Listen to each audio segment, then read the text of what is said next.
Baru sampai. Yang ni cat mana ni? Bina mau satu kan? Cat.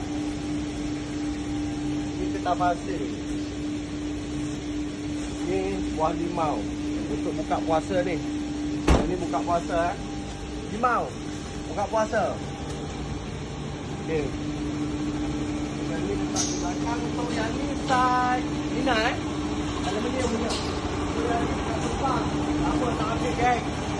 Wow. Yang ni tak mana ni? Ha? Mana ni? Mana ni? Mona. Yang ni buat raja. Yang ni baru sampai kawan. Yang ni Yang ni dekat.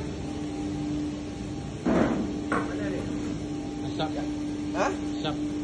Di Sepang kan? Ya. Ashraf? Ya. So yang ni gosok cucun lah. Bagi halus. So yang ni lusa berbuah. Besok Ina dulu. Aluminium. So yang ni papan dah cukup kan? Ya.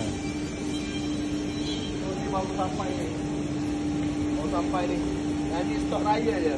Buat raya ni nanti. So yang ni aluminium. So ada kot. Ha? Ada lagi. Okey, yang ni kena skim balik ni nampak biji-biji dia. Biji-biji kasar. Letak luar bagi dia kering. So, yang ni boleh masuk dalam ni ya. Ni satu orang masuk dalam. So sekarang ni fokus Ina dengan Ashraf. Ina dengan Ashraf. Oh ya. Ina dengan Ashraf dulu. Dua ni mau keluar besok lusa. So yang ni fokus dulu. Abang share belum tubuh lagi. So yang mana nak edging lah. Boleh edging hari ni. Puasa ke tak puasa? Ha? Puasa. Puasa? Ya, satu orang spray lah. Okay. So yang ni malam ni baru boleh jalan ni.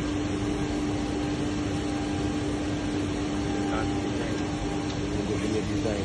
Yang ni pun buat raya juga 27 hari bulan dia akan pasang. Okay. So di Gudang Bos Aki. Apa pun geng, like, comment, share. Apa pun jangan lupa follow, bagi semangat. Sebab kita cover seluruh Semenanjung. Okey, untuk Johor belum jalan lagi. Johor kita ada, Melaka kita ada. Yang Johor tu untuk package satu rumah.